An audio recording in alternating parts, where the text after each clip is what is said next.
some guns, but it ain't worth it. Like, I mean, to me, you know what I mean? I'm not even really familiar with that, because I'm not even I ain't got no name or no status like that. And even if I did, I probably wouldn't be wearing no jewelry like that. But it's a shame when you come from the slum. Like, see, when you come from the slums and you feel like most of your life you might feel less than, it's your time. Now you feel like it's your time to stunt. You mean you gotta get that out your system before you know, like, you know, I mean, so like it's a shame that you trying to stunt to show all your hard work off. It could get you killed. Like, I mean. So like, I know better because I mean I know when I used to be the other side of the guy looking for somebody that had no jewelry. You know what I mean? Like, so I'm always mindful of my surroundings and what I'm doing. You know what I mean?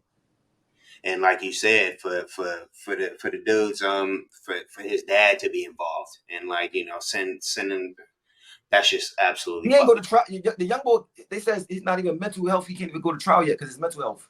Like he going crazy in there. So they can't. He not fit to stand trial yet. That's it. That Joe tearing him up.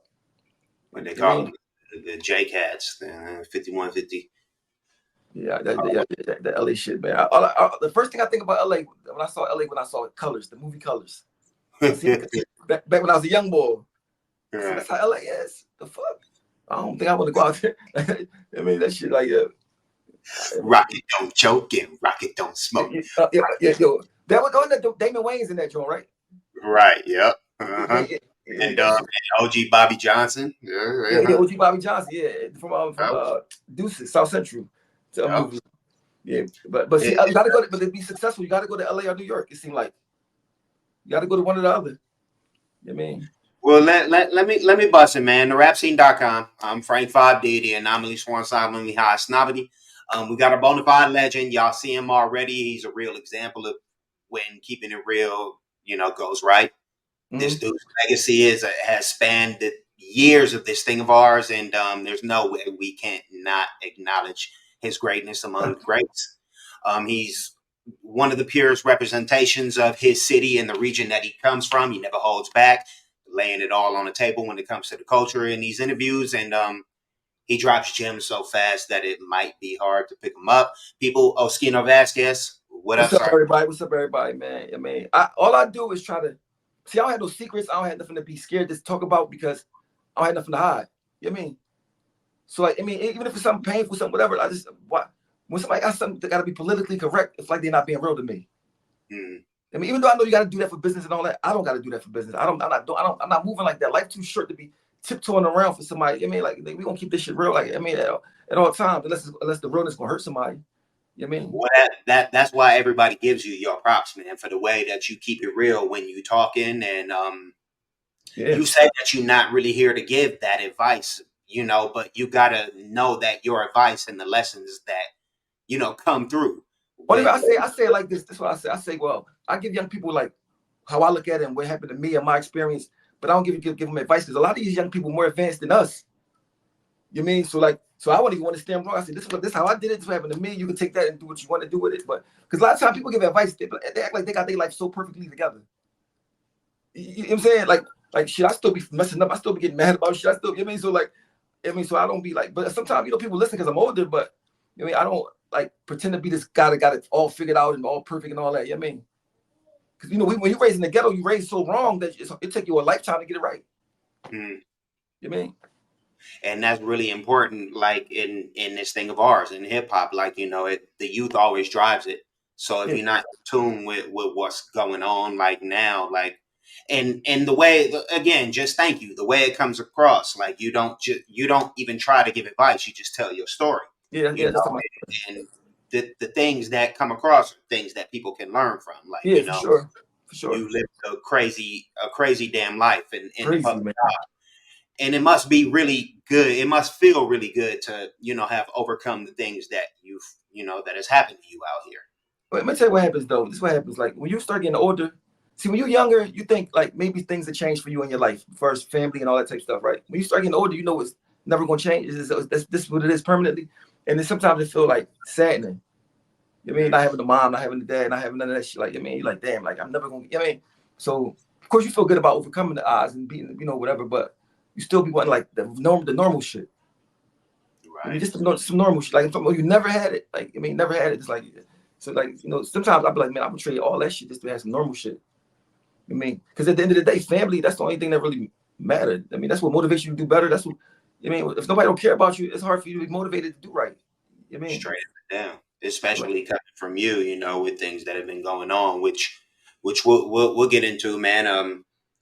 I'm speaking to you on your birthday. it's my birthday, man. But see, I told you, man, I talk about my birthday. It's another day for me. You know how many birthdays I spent in prison? Like at least 12 of them. You know what I mean? Like, so like, I mean, birthday, whatever, man. No, I mean, my only person who used to say something to me every birthday was my son that I lost. That's the only person. You know what I mean, other than that, I don't require nothing. I don't be looking for a gift, none of that. Like, I mean, I have a birthday party till I was 22. Wow. No Yeah. cake, no balloon, none of that stuff. So nobody acknowledged my birthday till I was 22. Hmm. I mean, and I met a girl. She gave me a surprise party, and that's me. And I didn't even realize I didn't have a party because I just had forgot about it. I never thought about it. I mean, but when I seen the cake, I was about to cry. I'm like, oh, she's like, what you about to cry? I was like, yo, I never had no cake, none of this. She's like, what? I like, no. And it's so crazy. I was giving my kids birthday parties, but I never had one myself. That's that. I mean, that's how that shit goes. Yeah, Absolutely. yeah. But let's take the time right now to acknowledge it, man. Happy fucking birthday! Happy birthday to me. The Yeah, year of man. our Lord 2024. How old are you? 46, man. Happy damn birthday, man. 46, man. Been shot 10 times, man. Locked up for homicides and robbery. I'm talking about anything you can almost go through in this life, the good and the bad. I think I almost touched everything almost. You know what I mean? And got to experience it firsthand. Not nobody telling me just to feel it. You mean I know how to feel it be on the ground with bullets in you. I know how to feel it get a record deal and turn it around. I know how to feel it be in foster care. I know how to feel it be a juvenile in adult prison. This all stuff I know. I felt myself, not somebody telling me. You know what I mean? So I seen a lot of different aspects of life. You know what I mean? Well, I mean, I'm shit. With that being said, like how hard was it back in the day to break through, like, and be that dude coming from those circumstances I tell to be people that dude this. I from tell 50? people it start here. It start. When nobody don't love you, you gotta start loving yourself. And it's hard to do because you're like, damn, because the first thing you start doing, if your mom and your grandma and them don't mess with you, and nobody don't mess with you, you're in foster care, nobody don't love you, you start thinking it's you. Like, it gotta be me. Like, you like, it gotta be me. Like, I mean, and I start telling myself, no, it's not you. You good, you perfect. That's the lie. And I didn't even believe it at first. I just kept telling myself, you're gonna be something. I mean, don't feel sorry for yourself. I mean, people got it worse than you. Just motivate myself. I'm not saying it, just in my head thinking it over and over and over and over. I'm talking about when I was like 12. You know what I mean? So like, because what happened was when I was 11, my dad heard about me being in foster care and all that. He came and got me and took me to Texas. But then he died 9 months later, right in the house, right? I mean, right in front of me. So like, I had a 9 months of like a regular life, but then I went right back to the trenches. So I started saying, like, is it me? Like, so, but then I started saying, man, listen, I love myself. That's all I need. Even though you need more than that, but I that's all I had at the time, and I just made that work. You know what I mean? That it seems like that ethic and that feeling is kind of permeated through Philly artists. Like, Yeah. who should we be checking for coming from Philly that's feeling like that and has that drive? I mean, I think everybody from Philly got that drive because it's hard to make it. Because everybody's good. Like a lot of people is real good, but it's hard to make it. Like you got first of all to make the people like you in Philly. Philly a hard town to make people like you. They don't like nobody. They don't like nothing. Like you. You got to be an extra. If they like you in Philly, you could consider that you already on because it's so hard to please them. You know what I mean? So everybody I think that people like in Philly is real good. You know what I mean? Because it's hard to make it here. You remember it's not New York. It's not LA. You know what I mean? We don't really even have no record. We just start getting record labels. When I got signed, it wasn't no record labels here for no artists to get signed as far as rapping. You know what I mean? Like that I knew of. But I had to go to New York. I moved to New York.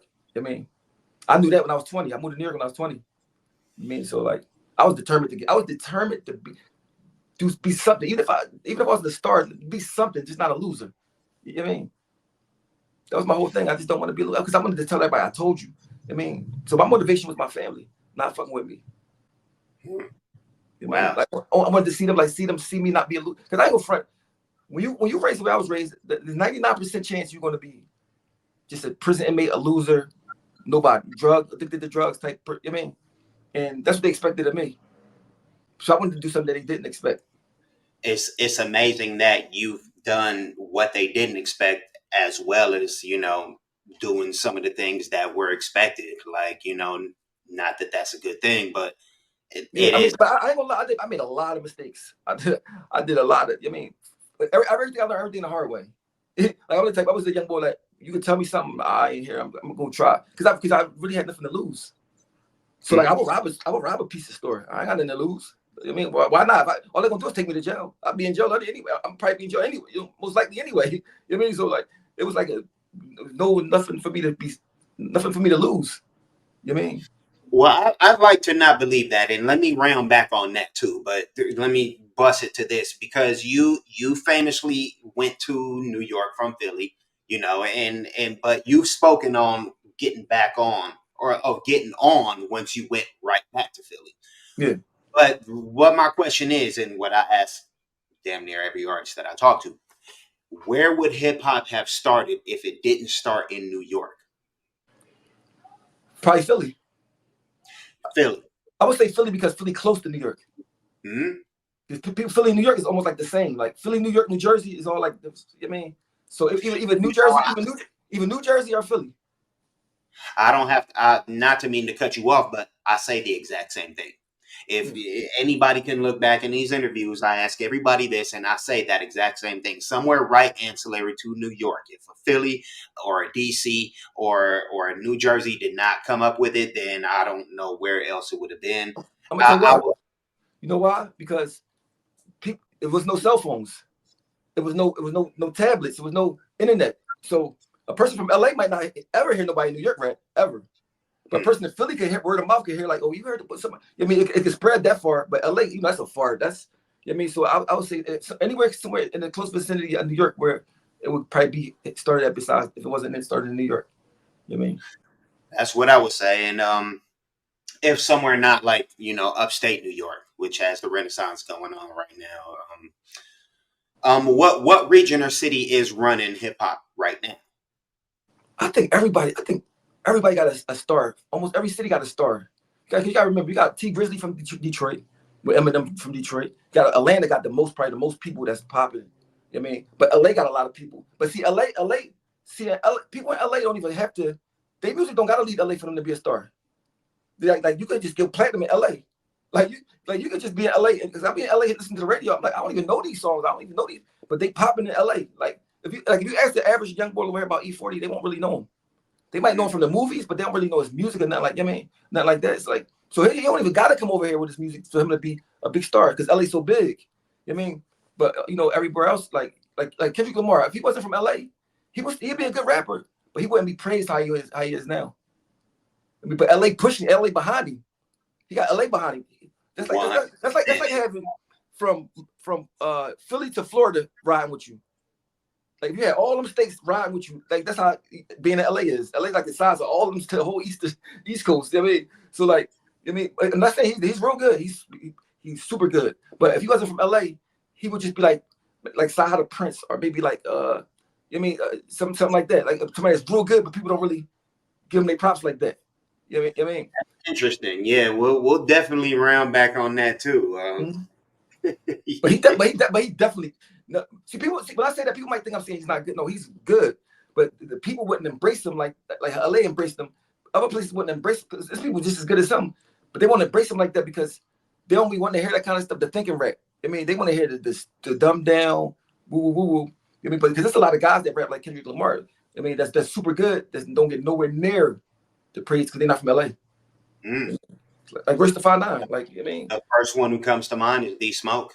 Yeah, like you know what I've been listening to? I've been listening to this song from what's the boy name? It's a Mexican, and it's a what's the boy name? It's a pimp boy. What the hell is his name?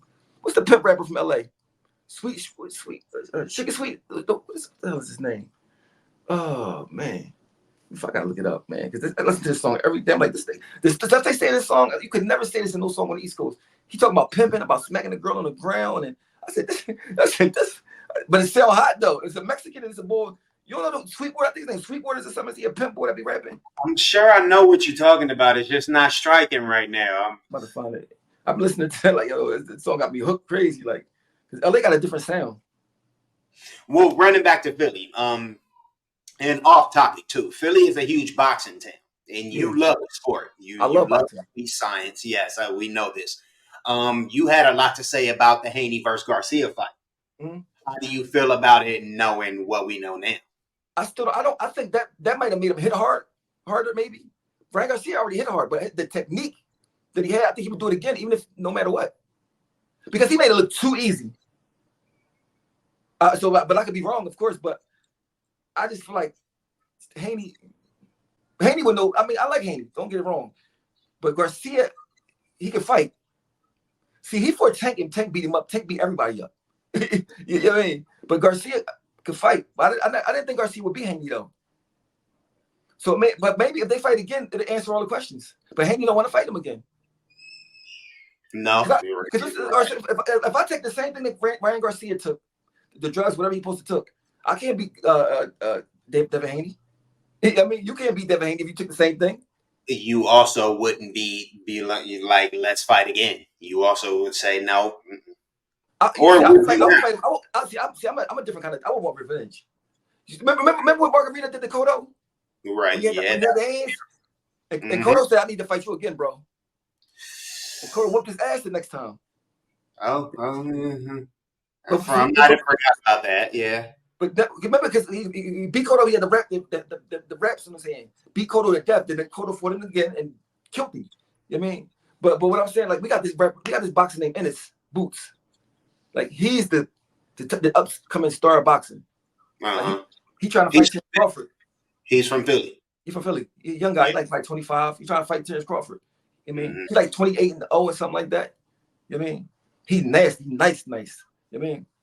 You know, he fights Terence Crawford. I don't know if he'll win or not, but that'll be a good fight.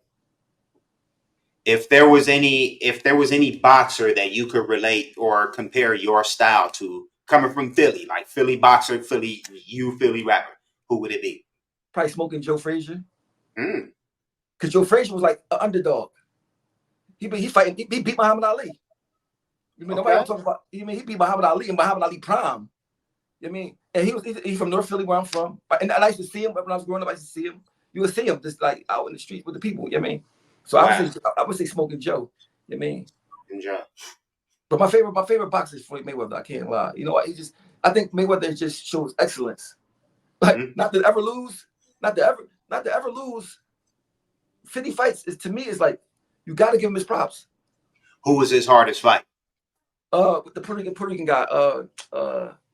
Marquez. Was it Marquez? Marquez and Zab Judah. At the beginning of the Zab Judah fight was hard. And the boy was the boy that knocked Zab Judah out. What's his name? What's the guy that knocked Zab Judah? No, not Costazu. The guy who he fought twice with the tight eyes, Chinese a little bit. He fought him twice. He fight real rough. I forgot the boy. He had beat Adrian Broner. Not Chinese. Not Maidana. No. But Maidana was a hard fight. The first one. He's not Chinese though. Maidana ain't Chinese. No, I said he looked Chinese. I said. Okay. He got the Chinese looking eyes. But I think, Marquez when he fought back in De La Hoya was a hard fight for him. And the drunken monkey boy. I thought Maidana was his hardest fight, you know. But what's the boy Marquez that had his nose bleeding and all that? Was that Marquez? The poppy ball from back this about 14 years ago. Mm-hmm.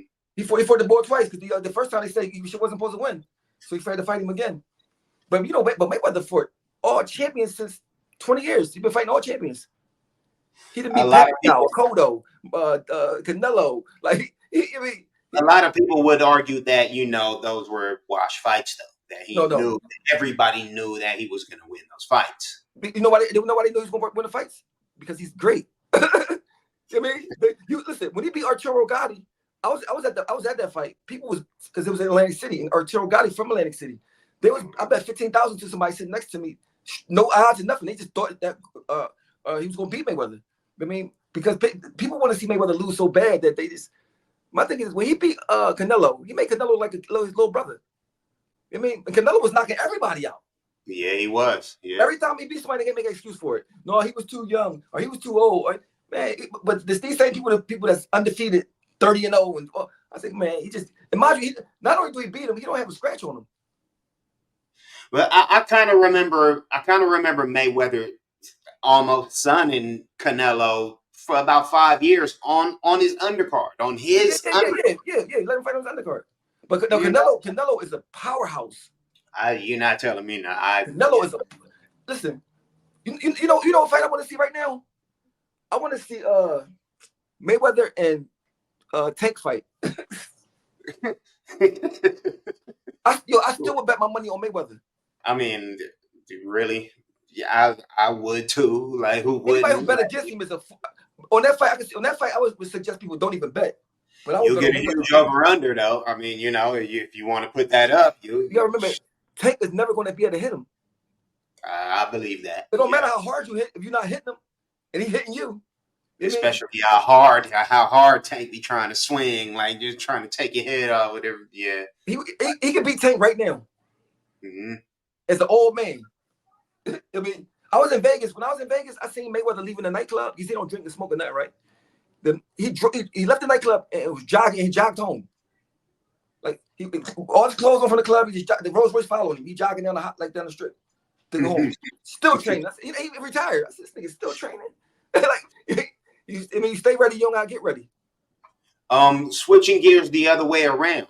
Whose boxing style do you think could compare to your MC style? Let me think about it. I would probably say George Foreman, like the young George Foreman. The young George Foreman. Young George Foreman. Just like like people don't talk about him and all that. They talk about Mike Tyson all the time, but he hit harder, just as hard as Mike Tyson or harder, and he was bigger. You know what I mean? So like a person that's underdog, that's real good, but he's the underdog. People don't notice him until they watch his fight. They're like, oh, or they hear his music, like, oh, I forgot about him. You know what I mean? So I would say young George Foreman. Young George Foreman was an animal. He was big as hell too, even when he was young. He was Baby Huey. I mean when Ali beat Foreman, that's what made Ali who Ali is right now. Huh? When he beat Foreman, that's what made the fight that made Ali legendary. Because everybody felt like he has no possible way he can beat this guy that beat Joe Frazier like that. He beat Joe Frazier like running 2 rounds. You know what I mean? So like, but George, I would say my style more like a George Foreman, young George Foreman, a sleeper you forgot about till you see the fight. You mean like that? You know what I mean? So yeah, That's dope, man. Yeah, thanks for that, man. Breaking down the sweet science and from Philly, man. you know what kills me, right? Say you in the house, right? And you say it's your mom, your girlfriend, anybody that's in the house, and they hear a fight outside, everybody's gonna run to the window and watch it. But if they don't run right outside, if they don't run, everybody want to see a fight. But when it comes to, that's why I say everybody should watch boxing, because now you're watching a fight that's between people that's really good and take it serious. Like I think boxing is the best sport. This all makes sense, because of somebody who you talked about boxing recently. But we'll run into that. You do talk extensively about your time in the streets, and of course, through the system and how it, set your career back. Yeah. What I want to ask is, did it help anyway, or was there any silver lining? I think it helped because I think a lot of those years that I was in prison, I probably got killed if I wasn't in prison. Plus, in prison, I met a lot of good people that ended up helping my life later on, and I read a lot of books. All the books and the knowledge I got mostly was when I was in prison. I mean, so prison was like a rest. Like you in the street running around, you need a rest. Because when I was young, I was never at home. I was always in the streets running around doing something. When I go to prison, I get the best sleep. And I hate prison. Don't get it wrong, I hate it. But you get institutionalized where it's not as bad to you as it should be. You know what I mean? So that's the only good thing I can think of it. But the bad outweigh the good. You know what I mean? The bad outweigh the good. Like, not with your kids, not with your girl, you losing the people you love, it's just, I mean, the bad outweigh the good. I mean, but all I knew was jail. So to me, it was like a normal thing. All my friends go to jail. It was like, that was the normal thing. You know what I mean? Even if you're innocent, you in jail innocent, you still like, this is how I go. What happens is people think you're supposed to have rights. But when you're from the streets for real, you understand you don't really have rights. I mean, so you won't see me arguing with a cop about my rights because I know I don't really got rights. You know what I'm saying? So like people whatever. Yeah. Right. What I got you right there. What rights? This new generation thinks they got rights and they post it. I can understand it, but in reality, you don't have no rights. Whatever the cops say, whatever the cop do, that's what it is. I mean, even now with cameras, phones, they still do stuff and it don't matter. You know what I mean? So but see, when you're from the streets like me, I've been in the streets all my life. I've been seeing the cops kill people and not just saying, saying whatever. They killed my friend Hakeem Muhammad. They killed my friend. Shot him in the head and he panicked because he wasn't supposed to shoot him and left and went home and clocked out. Never reported it or nothing. An old lady saw it and he did it. A cop did that. She wrote the cop card number down. So the next day, like, yo, you killed somebody and they reported. Oh yeah, he made a story up about it and nothing happened. I said, that's crazy. He killed my man and ain't reported. Like, I said, yo, the cops do anything. They got qualified immunity. They do anything they want. Okay, so that situation gave you like the dubious distinction of being the only state property member who's done state time. Yeah. Yeah. Yeah, it's crazy. That's funny, right? We call it state property, but I really was upstate. State Beans with the feds. I mean, but he was never in the state prison. State prison different from the feds. State prison is more like grimy.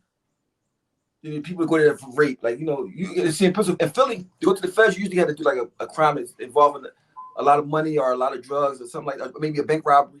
Everybody else, like carjacking and murders and all that, go straight to upstate prison. I mean, so that is crazy, man. I've done some work in the jails, man, and I do like I've seen how people like turn towards the knowledge that they weren't able to attain on the streets. Yeah, like it is a weird dynamic how that shit goes down, dude.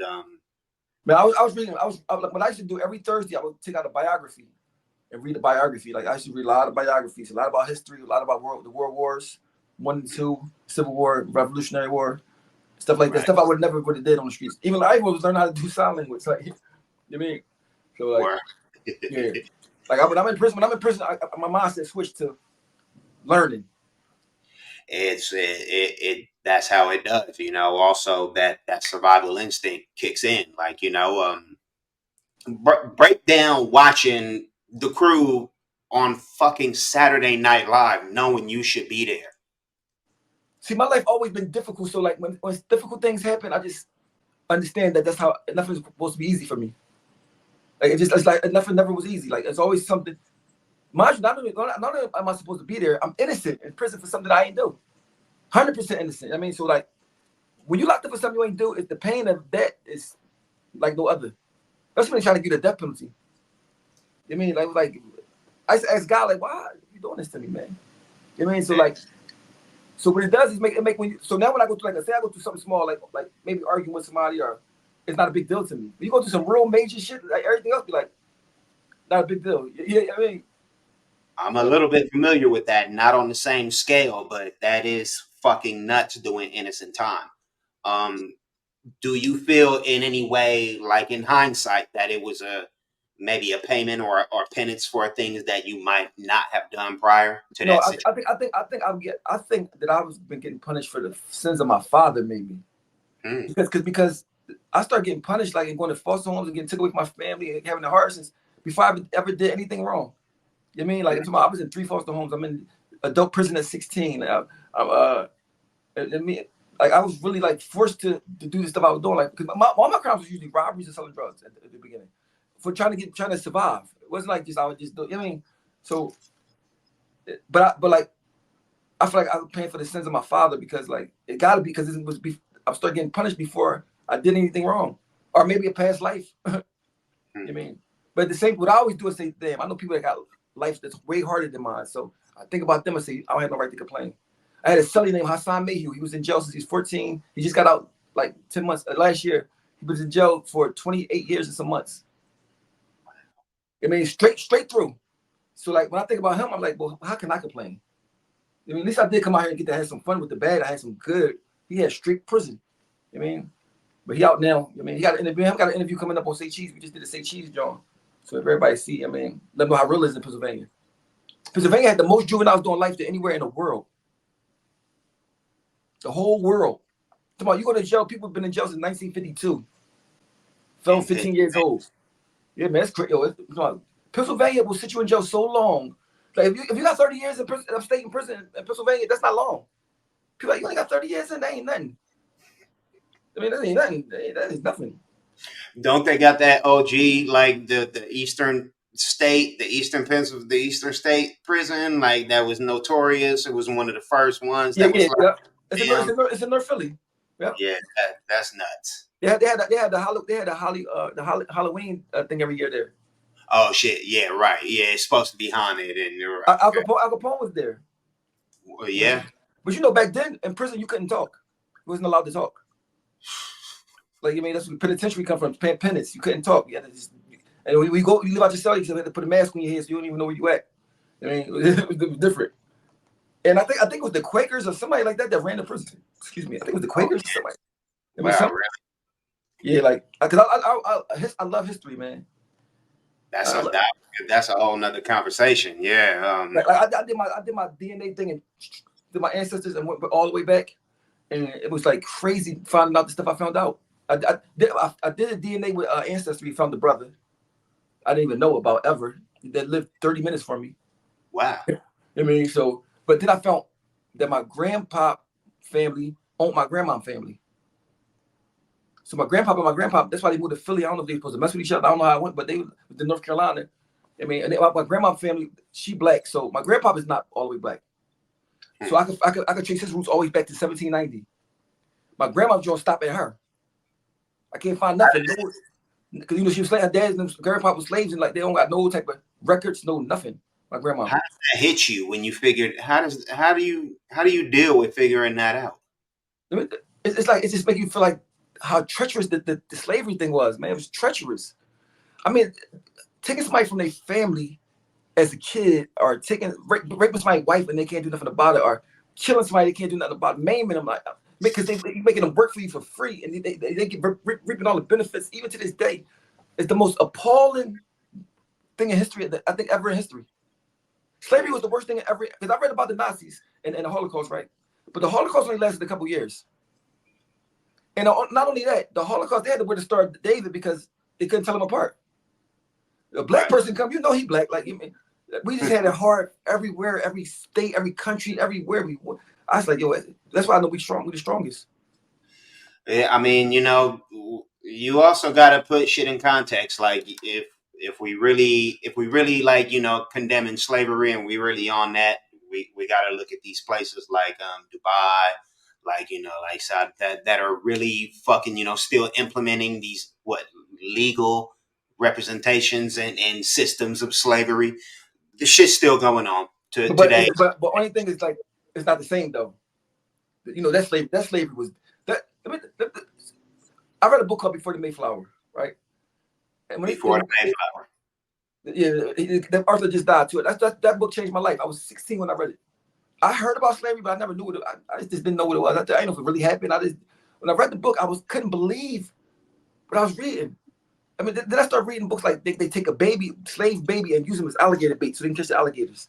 I mean, they can rape your wife and you can't say nothing about. Sell your. I'm talking about everything that's the worst thing you could. They will make 2 minutes fight each other just to get to rape the girl slave. I mean, it's just like everything they was doing was like it was like they thought about the most diabolical thing they could think of, and then they just would do it. I mean, and you know what happens? They did a study. Trauma can get passed down, like Yes. in your DNA and in you. I mean, because they did a study with mice. They had did a study with mice where though they every time they made the peanut smell, they would shock the mice. So Yeah. now mice the mice kids had a sensitivity to the peanut smell, and when they smell it, they panic, and they never got shocked before. I mean, so there's like for instance, like crows. A guy had a crow, right? And he had a mask on feeding the crow, terrorizing it, right? He let the crow go. 20, 30 years later, after the crow was dead and had baby crows, they still scared of that mask. Yeah. I mean, so like the trauma is inside you. So just imagine black people, the trauma they got inside of them that we don't even know about. Because if somebody made from these stuff from these people, a mom and a dad, if they slaves and they going through those trauma, of course it's going to pass to you. And it's another study they did, like in World War II. The Nazis had cut off, I think, Poland, and people were starving to death, right? Well, the people that survived and that didn't die, their grandkids still had signs of starving, even though they never starved in their life. Hmm. To show like this stuff get passed. The more than just your looks and your thoughts, the essence of things get passed down to you. So I can't imagine the stuff that black people getting passed down to them. It also goes back to what we were just talking about, like all the black people and anybody who is involved in this system, in this prison system, like it's still a modern day form of slavery with all the forced labor that gets done and the pennies that they work for a day. I'm talking about the offenders or the felons or the inmates, whatever you want to call them. I was a barber. I know I was a barber. You know how much I made? I made 20. 38 cents. No, it paid me about a month, $25 a month. But I cut 24 people hairs a day. Damn. So I'm cutting. So average about 125 haircuts a week. So that's about 250. It's 500 haircuts a month. I get $25. With that being said, and that's still going on every single day as we talk, as you know, as your birthday goes on. How do you feel about these prison channels, like, you know, making content around these stories and these cases? I think Like, it's good because I think it could be a deterrent to somebody young. mm, I mean, like, because it's all about young people, man. Like, young people is the future. So I think it's a good deterrent for like because if somebody might have straight, like I don't want to go experience that.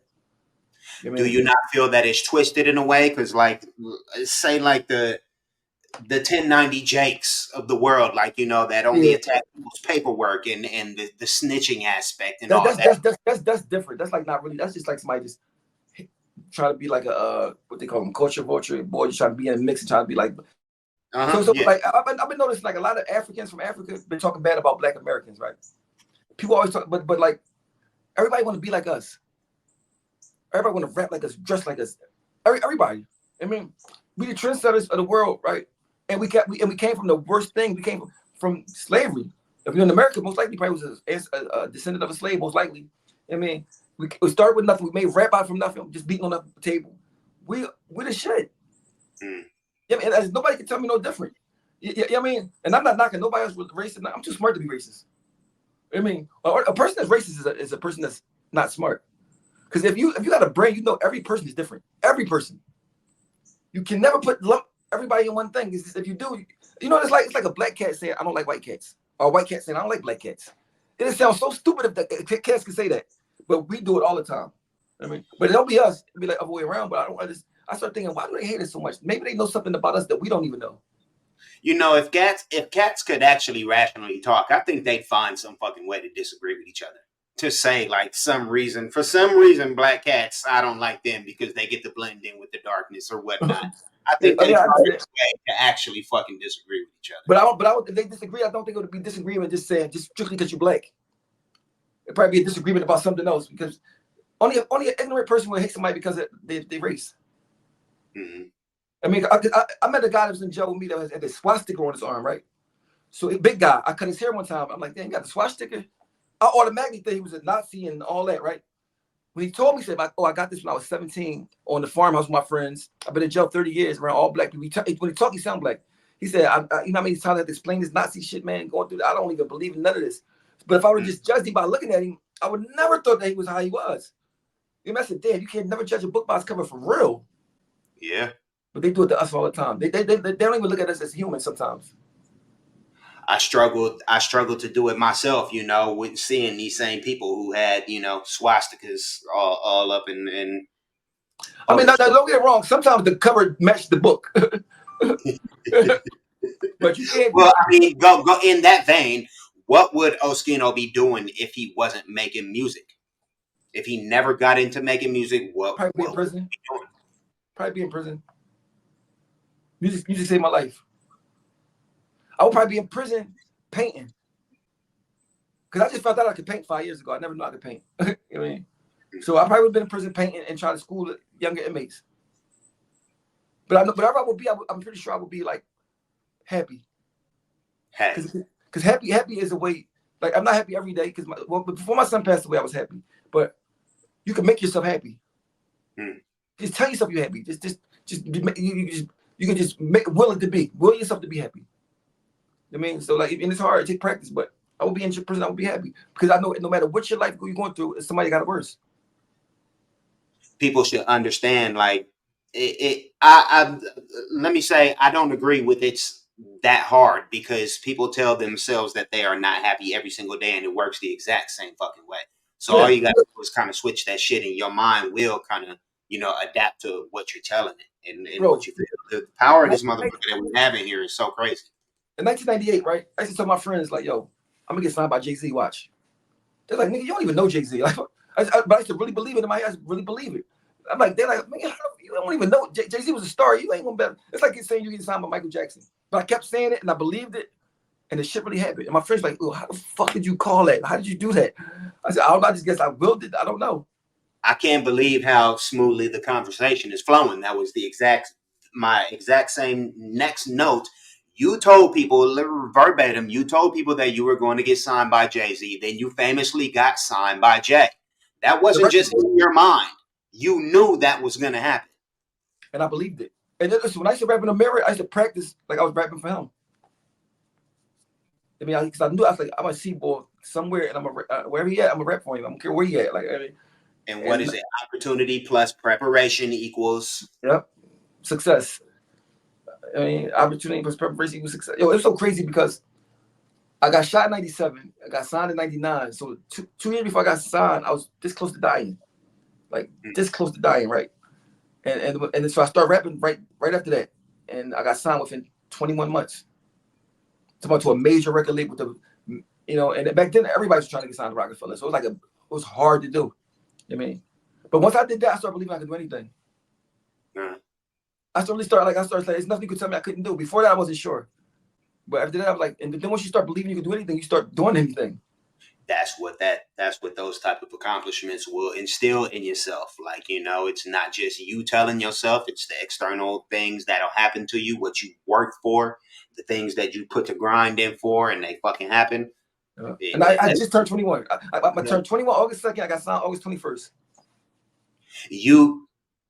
You got signed to him. You got signed. How did that lead into state property? Bro, we happened to go to Hot 97 and we was all from Philly rapping. They thought we all knew each other. They said, y'all sound good together. So we went on a state property tour of the radio station freestyles, 14 city tour. And they're like, man, y'all might as well just do this album together. And then we start. I mean, so it was kind of natural. Kind of like we all was there from Philly. We all, was young. I guess it kind of made sense for them. I mean, I can't lie. It was a fun time for me. Hey. Besides the money and all that stuff, like the fun time being with my homie, like just being young and being on the road and like being somebody now when you come from nothing, it was like. I can only imagine. At that time, it's widely known that Jay-Z signs people to steal their shit.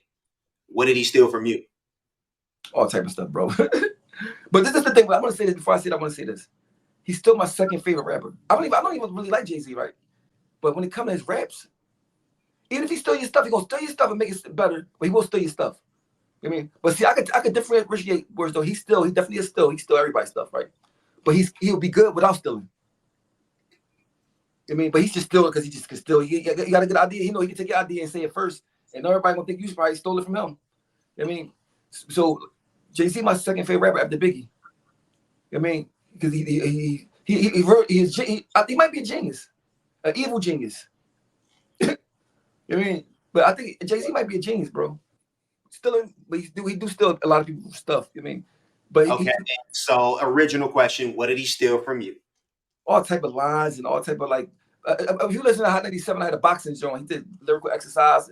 When I did, if you go to Hot 97, the second time he was up there, the last freestyle I did, I talked about all boxing. Then he come do it. He did a joint called lyrical exercise. I had a song called Girls. I rapped to him when I first got signed. He came out with Girls. I had a joint called Rock. I mean, but not just me, Chris, Sparks. He'd take lines, he'd take bars, he'd take ideas, because he made us rap. Every time we had to see him, we had to tell him my raps. But when I say this to people, I want them to understand that even without him taking our stuff, he still would have been the GOAT. So that's what make people like, he don't got to steal. I remember I heard from West Flex say, he don't got to steal nothing from y'all. He don't got to steal nothing from us, but he did steal stuff from us. So like, that's why he's not my favorite. That's not why he's not my number one, because it's stealing. Well, here's my next question. Perfectly leading into that, because you've been making a whole lot of noise about Jay-Z's a bad person, and a lot of people have been, giving you flack about that. But what I want to ask is, with all the facts, the stories, and all the rumors, and I don't know, the Kanye dilemma, taking Biggie's rhymes before anybody else is like, all the damn time back in the day. With all this shit, how is it still that Jay-Z is revered like he is in hip hop? Because black people revere money. If you got money, you can do anything. You can be a bad person. It don't matter. You got, because and plus he got a persona which though he never say nothing wrong. He's like orchestrated. Like I can talk freely and say what I want. He don't do that. He gonna say that. It's all about his image. His image is everything. I mean, he care about what people, the image. I mean, that's why he don't mess with his daughter and his son, like kids he got out here, because his image won't. I mean, So like that's the reason I don't mess with him, because the things that he do that he don't have to do, and the things that he don't do, and people look up to him. I'm like, people look up to him because they don't know him. I mean, it's like Oprah Winfrey. A lot of people look up to Oprah Winfrey, but I'm pretty sure that they probably knew her. They probably like, well, I don't really know if I look up to her like I did from far away. We up close and personal with somebody, you see their flaws, and everybody got flaws. I mean, but my thing is, when you're a billionaire, I feel like you got certain responsibilities. I mean, and also, like you said, you don't get a billionaire. You don't get to be a billionaire without doing something, you know. see, my thing is this: with me being through the life that I've had, I would never be a billionaire, because I would give it away. Like, what I need $1 billion for? Like, what the fuck? Like, I'm not gonna help all these people. I would feel guilty going to sleep with $1 billion, knowing these kids are starving. That's in my city starving. You know what I mean? Like, it's no way I would have I would never be able to brag saying I got $1 billion, because it's like, I'd give half away. Yeah, this you corny. Like, to me, that's like the most people look up to that and say, well, he don't owe nobody nothing. He don't owe nobody nothing. But if we human beings, and kids out here starving, people that buy his music, that are, why wouldn't you just want to at least show some type of gratitude and some type of thanks for them buying music and supporting you, give back to you, even if it's just New York. You know what I mean? And so when I talk about Jay-Z, they think I'm talking about him giving me something. No, I'm talking about me giving me nothing. I'm talking about just giving back. Like, he get back on TV. He'll pay Lil Wayne taxes because he know Lil Wayne that's a business move. Buy some kids some scholarships. Yeah, like, you know what I mean? Like, my thing is that New York should have everything. Marcy should have everything. Like where he's from supposed to have everything. Period. He should be able to go there without no bodyguards and nothing, and go to sleep on the steps because he helped him so much. Right. That's how I would be. My neighborhood, I would make sure everybody in my neighborhood is taken care of to a certain extent. Everybody would have got something from me. Oschino, somebody will rob him for his dreadlocks. But you know why? Because they wouldn't love him. They wouldn't love him. When people in the ghetto, when they love you, nobody's not doing that to you, because they only want the people that love you to do that. They don't want that. You know what I mean? So, because it ain't about being fair, because the ghetto don't really fear nobody. You know what I mean? But you can make people love you by really showing that you care about them. They're not used to people caring about them. I mean, imagine you went to God, all the old people new furniture, but it costs nothing. If you spent $500,000 to get the whole neighborhood new furniture, it can be cheap furniture. Are you bored? Fix the basketball courts and got everybody basketballs and footballs, or get some stipends off of new sneakers. I mean, like, basketball court is a popular thing. It's a real easy thing to do. Like, you know what I'm saying? And you can make it look real nice. You can put the lights up there, put the nice court, the glass backboard, cheap stuff. This cost you. He wouldn't even have to pay for it. Just him saying that they'll do it. You know what I mean? But like, switching back to the music, but on the same kind of tip, I'm a little familiar with the don't sign anything culture in the Rough Riders camp and in the D Block camp, which kind of obviously stem from the Locks Bad Boy contract. And you spoke about how Jada told you not to sign with Jay. Yeah, but I was like, why did you do it? Because first of all, James, it was advanced money involved. I was broke, and I wanted to get in the game. You know what I mean? And I see when at the time Jadakiss was going through the stuff with Puff Daddy, trying to get out the contract with Puff Daddy. You know what I mean? So like, but I came and told him, like, yo, I signed with him. I came back and told him and everything. Like, but man, Jadakiss is still tight to this day. I mean, I really look up to him because he never changed. He always was the same person since the first day I met him to right now. And I met him in '98. You know what I mean? 26 years ago, and he was the same. You know what I mean? And he wanted the best to do it. Top 5, dead or alive. Yeah, he wanted the best to do it. You know what I mean? So your style definitely fit the Rough Riders better than the Rock. Yo, I wanted to be a Rough Rider so bad, you won't even understand. Like, I just like, I wanted to be a Rough Rider so bad. Like, I just go to this every morning, man. How would things have been different if you know?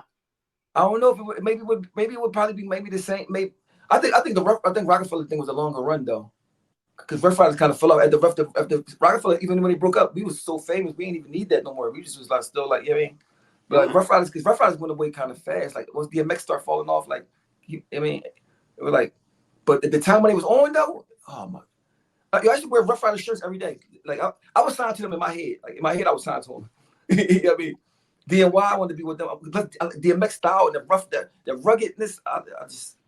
You know, even though you told everybody you was gonna get signed to Jay. But at the time I didn't know Jay. Never saw him. But I still got to get signed by him. But I knew Rough Riders. I'm there. I'm around. I'm like when they had the Rough Riders, the Day Parade. I'm on the Rough Riders float with the Rough Riders stuff on. Like I mean, I was repping it hard. Like, I mean, so like, I was just chasing my dream as a 20-year-old. Like, that's basically what it was. I mean, and you got to remember, they was popping at the time, popping. They had Eve, DMX, Drag On, Styles, Kiss. Come on. It was like, come on, like, what do you want? Kiss and Styles alone. See, you gotta understand, Kiss and Styles was the rappers that I listened to when I was a teenager. You know what I mean? That's how long they've been doing it. I'm 46. I've been listening to them since I was a teenager. You know what I mean? They back and forth. Like, I mean, so when I met Jadakiss, I was so starstruck. He was acting regular. I'm like, nigga, you're not regular. But where he from, he was regular. But to me, I'm like, nigga, you a star, bro. Where I'm from, bro. Like, you know what I mean? Because you gotta remember, it's no internet, it's no Instagram, it's none of that. You know what I mean? So like, you don't get to see people like you don't see them. I mean, so I'm in Yonkers. I see DMX driving down the street, Mary J. Blige driving down the street. That's one of those things that, you know, someone who doesn't come from those areas like kind of idealizes and, you know, fantasizes about. Like, one of my favorite MCs to this day right now is Large Amount from D Block. You know, grew up under the tutelage of Jadakiss. And just, you know, him telling me the stories. I got to talk to him not too long ago. Just him telling me the stories of coming up, you know, on the same block and being around the camp and finally getting down. It's a beautiful thing to hear, man. And thank you for you know, for just, I don't know, doing what you did and getting in the way and putting down the classic shit that you did. Wish, you know, the things that got you caught up wouldn't have happened, but yeah. It could be a story. It could be a story of what not to do. It could be a story of what to do. But the story of believing in yourself, even against all odds. I mean, because as a black young boy, even now, even today, you got a heart. It's people don't value you like that. They only start valuing you when you become somebody. Before you become somebody, nobody don't really value you. So you got to value yourself.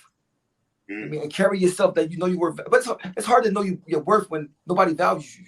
Nobody can give you no value. Like, so it's like almost like having a painting that nobody want to buy, and you try to guess how much you're gonna sell it for.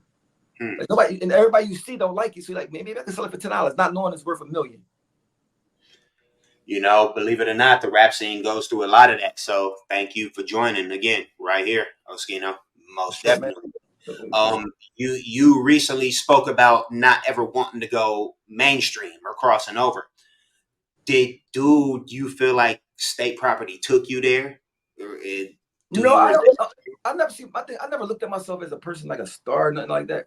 I looked at myself as a person that love rapping. I'm just like any other regular dude, but I'm just on my rap is just happened to be my job, my hustle. That was my hustle. So I never, like, when I go to the clubs, they say have me in VIP. I just leave out VIP and be with the people, like talking to people, give people phone numbers. I mean, like, so like I never looked at myself as. I don't think rapping make you special. People act like people put rappers on a pedestal when they don't. You write words in a book. A person that's special is a person that's taking foster kids. A person that's out there cutting homeless people hair. You know what I mean? That's the people to me that's special. A rapper to me not special. They're not special to me. Like, basketball player not special to me. You know what I mean? But we put the wrong people on pedestals. We don't put the people that should be on pedestals on pedestals. You know what I mean? So like I never carried myself like I'm a special because I rap. I mean, I never looked at myself like that. That's why people, you know, love you and revere you for being as real as you are. Yeah, The rap scene wasn't around back when all this was happening. Can you talk to our audience about what happened between you and Beans? well, we this is the thing, right? Me and Beans was like we both like alphas, right? So we never really got along ever. You know what I mean, I'm younger than Beans, like a couple years, whatever. And we just didn't like each other. You know what I mean? So like we bump heads all the time, all the back and forth and all that. But I think as we grew up and both went through some things, especially when we came to my son's funeral, for me, that was all I needed to see. You know what I mean? So, but before that, when Beans got shot in Atlantic City, I drove all the way up to the hospital to make sure, so his mom make sure he was cool or whatever. I mean, only person was there, me and Freeway. Freeway came out there. You know what I mean? But I said, when we get back better again, I'm gonna go back to dissing him. But right now, this is real life shit, and I don't want to see him die. You know what I'm saying? So like, you know, you gotta remember we've been around each other since 1999. So you know that's more than half our life. You know what I mean? So like, as you grow, you start seeing what's important. So the beef I had with him, like, it's not even important no more to me. It don't even. It's not. I mean, I forgive him because you know the hood is you never learn how to forgive. Nobody teach you how to forgive. I mean, so you learn how to forgive as you get older. Sometimes. You know what I mean, so I mean, I'm just glad that I'm in a place where it don't act like damn that don't bother me no more. When I lost my son, I mean, a lot of stuff that I was going through it's significant to me.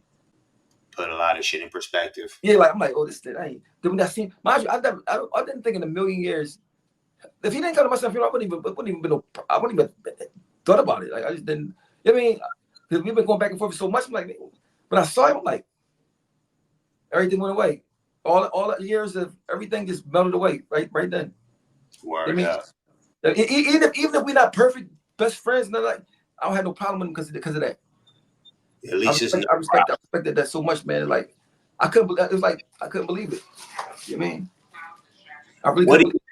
What do you think about him like using AI to release new music to like enhance his voice and shit like that? I didn't know he did that. I don't think it's happened yet, but like that's what I he's think he working should. So on. his voice was everything. His voice was I mean, because Bands was one of the best MCs ever. Mm. You mean like I used to say this even when we was beefing. I used to say this because I always separate the two. I separate me beefing from you if you good or not. You know what I mean? So like losing his voice was detriment to his career. Yeah. That means like it was like losing his voice was like losing his identity. Because his voice don't got the same strength in it. You know what I mean? But so if he get AI to sound just like him, he just write the lyrics, that'd be crazy. Right. That'd be crazy. Shout out to Beans, man. He's a lightweight friend of the rap scene. Yeah. A lot of people looked at him as the dude next to Jay-Z that could really spit like that. I think Jay-Z was jealous of Beans, man. And a lot of people looked at you as the dude next to Beans like that. Do you feel but one thing about state property, right? That or was that a thing at all? I mean, I looked at like state property. One thing about state property, we all so good, and we all got different styles. So it's according to who you ask. A person might they like street prison and real life story. They might like me. If they like the fast flip stuff, they might like Petey. If they like, I mean, so everybody got different kind of fans. So I never looked at it like whereas though I was better because they my brothers. So I just looked at it. We all hot. There's no weak links. You know what I mean? Whatever. No, now we get in the studio and do a songs competition, friendly competition. You know what I'm saying? But like, I mean, I never really get caught up in that. I was just happy to be a part of it because the chances of being part of it was like 1 in a million. Like, you know what I mean? So like, I'm not gonna mess it up by thinking about this kind of stuff. Like, man, I'm happy I'm here. You know what I mean? I'm gonna do my best and to try. I hope you like it. Like if a fan tell me they ain't like a song, now it's different between hating or giving constructive criticism. You know what I mean? But if somebody, I try to change it. You know what I mean? That's why I was like, man, oh yeah, I'm gonna try to make it better. Like, you know what I mean? So like, I was just so happy that people were buying it. I couldn't believe people were buying our stuff and like making money off this, making a living off of it. I couldn't believe it. Hey, man, this shit was dope. What the fuck are you talking about? But you gotta remember all the years you rapping before you make money off of it. You rap for years not making money off of it, right? Hoping one day you make money, and then we start making money. Like I can't believe. I remember I got my first paid for a verse, $500. I couldn't believe it. Like I it's like I stole. It's like I stole this money. Like I couldn't believe it, man. Like you know what I mean? So like when people get this money off rap, they gotta really understand and be thankful. Because a lot of these young people not thankful. They're not even good. They're not even good. The rappers now not even good. The rest of the group, how's the relationship with everybody else? I mean, it's so when there's a lot of guys, a lot of testosterone, like a lot of bumping heads and stuff like that. But it's nothing so serious that it's like. I mean, it's just like it's almost like having cousins that don't get along, or sometimes you get along with some of your cousins you don't. Sometimes y'all make up. Sometimes you mean so it's like, but it's nothing crazy. So I mean, forgive me, but if there's any beef that's going on, can we say that we want to lay that right now? Yeah, for sure. I'm with that because I know life's short and we get older and life is coming to an end. Where though you don't want to have no regrets like, damn, I should have did this or I should have did that. I'd rather be the one. I'd rather be the one to say, I'm sorry, I forgive. I mean, even if you don't, because I'll be clear of it. You know what I mean? So that's what I'm talking about, man. That's a beautiful fucking thing, and we cannot wait for that reunion to come as soon as it. So the fans think that I'm just this guy, right? That look for trouble and just want to start trouble. No, what it is that I tell the truth. You know what I mean? And people don't like it sometimes. I mean, sometimes I probably can't even say it better, but I'm from the streets. I tell people all the time, I'm raised wrong. I'm from the ghetto. I do ghetto shit sometimes. Yeah, you know what I'm saying? But it's not no malice intent. I mean, it's not. Let me just rephrase that. Everybody, you talk your shit. You say the truth. Everybody goddamn loves it, and they want you to tell more. People always ask me like, "You hate Meek Mills?" No, I don't hate Meek Mills. I don't hate Meek Mills. But man, once upon a time that was like my little brother, right? I get mad at him about stuff, and the only thing we public figures, so I talk about it publicly. It's like, you mean, But this not everything I say was somebody would say Said that. a lot about Meek Mill publicly, yes. But I would say to him though, if I saw him. You know what I'm saying? And he know that himself. But I don't. But if, say God forbid, say something happened to Meek Mills, he died or something, right? I probably would cry tears. I would probably cry tears. You know why? Because I separate the real person from the rap shit that we go through. I mean, we don't got no problems for us. Like it's rap shit, it's rapping shit. This shit not even real. I mean, and if I wasn't getting paid to talk about it, I wouldn't even say it at all. You know what I'm saying? So like, it's a hustle. He gotta even understand that. You know what I mean? But he do a lot of nut shit that I don't condone. But like, it ain't deep when you go through real life shit out here in these streets. I don't care about what he did like in the industry. Like, I mean, I'm gonna talk shit about it because that's ammo and it's entertainment. You know what I'm saying? But in the real life shit, like if I saw him somewhere, I'm like, nigga, I tell him like, bro, I'm like, we did this, that, did the third. We might get fixed, we might can't. It don't matter. But I would never wish nothing to happen to him though. Would you feel that his and being, you know, with your history in the system, how would you rate his sincereness on his prison reform, you know, whole campaign? You never can speak on a man's heart because you never know. Because you might be faking it Monday through Saturday. Then Sunday you might wake up like be serious and sincere. So like I never want to speak on somebody's heart because I don't know. That's only God can know that. But hopefully it's in the right place. I mean, because but even if it's not, if he's doing some good stuff for people that help people, it don't even matter if it's sincere or not. I mean, it's a good thing. Because you gotta remember, I look at Meek as the person, right? That I saw him when he was a young boy that had nothing, zero. He said he was gonna mess with Nicki Minaj before he did it. He said he was gonna be on and bustable. He did some wonderful, some crazy shit that's like hard to do. I mean, and he got a lot of the world. Everything he do, the world watching. And sometimes he can't take the pressure well. It seemed like. I mean, but at the same time, you gotta remember, we not prepped for this life. We just regular niggas from the hood that just happen to be popping, start popping, and now you got all these people talking about you and all this shit. Like, you mean, and he been going through it for a while now, but he never quit, never broke down.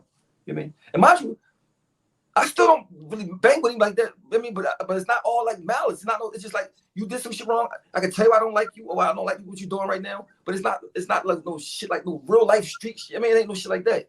You know what I mean? It's almost like a big brother. You got a little brother that always doing some shit. You don't like. You got money now. You talking shit, but he's still your little brother. Nigga, no matter how much money you get, remember who your homie was when you ain't had nothing. You know what I'm saying? Because everybody can't say that. Because when you ain't had nothing, people ain't mess with you. They ain't want to mess with you. You wasn't nobody. Because that's how the world works. Do you see a situation or anything, any type of time when y'all would be able to sit down and hash shit out? Yeah, I mean, God willing. I mean, but if it happened, it happened. If it not, it's cool. Because at the end of the day, see one thing about him, he know how I am. He know me. He know I would never. Those people used to come up to me like, "Yo, I hate Meek Mills," because I was saying it. I said, "No, don't hate him because I don't like him. I don't like him for a reason. There ain't no reason for you not to like him." I mean, he don't know this stuff, but this to me. So I'm like, because I ain't want to get nobody involved in it. Because he got friends, I got friends. No, let me and Meek argue, and that's it. Nobody else can get involved in it. Because it ain't. That's it. I mean, and bro, I'm like, bro, if somebody told you, oh, talk about Oschino, I'm gonna give you $1,500. You gonna talk about me? Especially, and then guess what? I would even tell you, go ahead and talk about me. You gonna get paid for this? Go ahead and talk. That's the hustle. And you've spoken about this before. And then what about when that person who offered you that $1,500 ends up cool with the person who he paid you to talk shit about? Yeah, but my thing is this. But the only thing about me when I do talk shit is all the truth. So like so that's the thing though. So I ain't like I just go up there and make something up. I just tell the truth. You know what I mean? So like you can't be mad at the truth. You shouldn't have did it. Well, the truth can be subjective. And let me switch gears here. I came across a video last week from the Hip Hop Movie Club, and these dudes proclaim that State Property, the movie, is the worst hip hop movie of all time. Part 1 or part 2? Part 1. They didn't talk about part 2. They talked about part 1. And before you go further, let me say one thing though, right? I don't think it's fair. Continue. Part 1, right? First of all, it was in a movie theater, right? And we recorded it 26 years ago. People that say that didn't even have camera phones wasn't out. Let me continue. Now that you say that, because I don't think that's fair. You know what I'm saying? It's like we look back all the time and say this shit is whack, depending on how it holds up. You know, and when we don't feel, speak, we don't look, we don't act the same. Continue. This is what I'm gonna say. This is what I say to that. They took some guys from the hood, from the streets, filmed the movie, right? that made millions and millions and millions and millions of dollars. So when somebody saying they don't like it, that's just an opinion. The numbers is the facts. They made millions of dollars, so it was a success. So like after that, it's like that's the thing that matters. So then you got to ask the person, what have you done? Where's your movie at? Where did you? That's like me saying LeBron can't play basketball. When did you play basketball? And that's what really pissed me off, because they didn't present it as their opinion. They said it was the worst hip hop movie of all time. And how old were they? They looked like three middle-aged dudes. By the way, they didn't look fucking hip hop at all. But that's not true. One more thing. For them to be talking about it 26 years later, let you know everything you need to know right there. Because if a movie that bad, you forget it. Because honestly, I maybe a few months ago, I saw somebody say the same thing about Menace to Society. And I'm just like, no, we're not gonna do that, because this has always been one of these hood classics, and one of these ones that we're gonna watch and put on, and we're gonna say the words with the goddamn dialogue. You know what's sad though? Let me tell you what's sad. They spent millions of dollars on the movie. We got cameras, we got all these people involved in making this movie, all these actors, right? All this hard work, and all it takes is a hater to say, just could say anything, but no work, no hard work, no nothing, just judging something without putting no type of work out there itself. So like anybody can just be a critic. I mean, it's people that can't do nothing good, they criticize. So I wouldn't even be mad at them saying. I would say like, well, what did you do? Like, what do you do in your life? It's almost like somebody saying, calling you a has-been, right? I'd rather be a has-been than I never was. Never been, than I never was, straight up and down. So I would never was go talk about a has-been. That's like a person talking about, I don't even like your car, but they get on the bus. But that's how the world goes. I mean, people, but I know it'd really be envy. A lot of people give that has-been title to Dame. And that's one of the dudes who I still listen to, and take knowledge and pick up the gems that he drops. Let me tell you something. I was at Dame House. Relationship with Dame. I was at Dame House 2 years ago, right? He has a Rolls Royce truck in the driveway. He has a 600 Benz in the garage. He's living across the street from I forgot the white actress lady and Serena Williams in a gated community in Los Angeles, right? His bedroom got an upstairs in it. I mean, he got like I said, if he's a has-been, I want to be a has-been like that. you feel what I'm saying? Like we were talking about Dame Dash is the reason for Kevin Hart. He's the reason for the guy that made Precious and Empire. He's the reason for State Property. Kanye West. For Kanye West. For come on, man. Like leave Dame alone. And this Dame is genuine. Yes, I'm tapped into most things that Dame has going on. Dame did things. I seen Dame do things that's a normal person would never get to do it. Even me, never got to do in my life. I remember I was at Dame House, and I had a painting. He had a painting on his little painting with a beach ball. I picked it up like, what's this? He's like, oh, put that down. I'm like, why? That was $70,000. Rex. Oh yeah, that's right. Exactly. Said, oh shit, he put it back there. I'm trying. I see. He got 3 car services that sleep outside his house. That's on command for him. Is one car for him, one for his wife, one for his son. They take him anywhere they want to go. They charge him $200 an hour. He got 3 of them that never leave. It's 24 hours. Just the things I see. So I'm like, bro, that's not a has-been. That's a person that did it the biggest you could do it. You mean I see him give $1 million to the model lady from Africa. I forgot her name. Naomi Campbell, one of them. The model rocket wear. Like, bro, like, come on. I'm talking about the stuff I seen Dame do is like, bro, you don't fix your lips to talk about this guy. Talk about somebody else. He's a mogul. Hey, the only time I really fix my lips to speak about him is to praise something that I learned from him, or from something that he said. Bringing it back a bit, people wanted a state property versus anyone, and people don't talk about versus anymore. I'm talking about state property versus D Block, or state property versus. I wouldn't want us to versus D Block. You know why? Jadakiss. Y'all was too close. Yeah. No, Jadakiss got too much. Listen, Jadakiss got too much for anybody. So y'all didn't want it. No, they thought that's just how I feel personally. You gotta remember, Jadakiss been on so many singles and features since the 90s that you will run out of shit going against Jadakiss. You preaching to the pastor. What I really want to ask is, Jadakiss can take a whole squad on by himself. He got so many. Remember, what's the time Jadakiss was on every feature Huh. for years? Right. I mean, Yes, so I'm you're like, so I'm right. like, Absolutely he correct. got too many. He got too many joints. You know what I mean? So like, my thing is this: I respect. When he did that the verses with Dipset, I already knew what was going to happen. Oh, you and me both. Yeah. Mind you, I was winning the day before. We was in Salisbury, Maryland. We had a party together for the first time together out there. And he told me about to do the verses. I said, bro, now mind you, Dipset got some hits, but they not. Jadakiss been out since 95, 94, dropping And singles. and whatever the Dipset ever had, I'm sorry, I'm gonna say it, has never been anything close to what Jada and the likes have kicked. That's just me. I'll say it and I'll stand on that. I don't know. They got some hits too though. I Dipset got some hits too. Cam got some. know they got hits. It's just within my eyes. What my question was though is if the deal was on the table, what would have held anything up? Like would the verses have happened? I'm not sure. I don't know. But for the money, I'm pretty sure it wouldn't.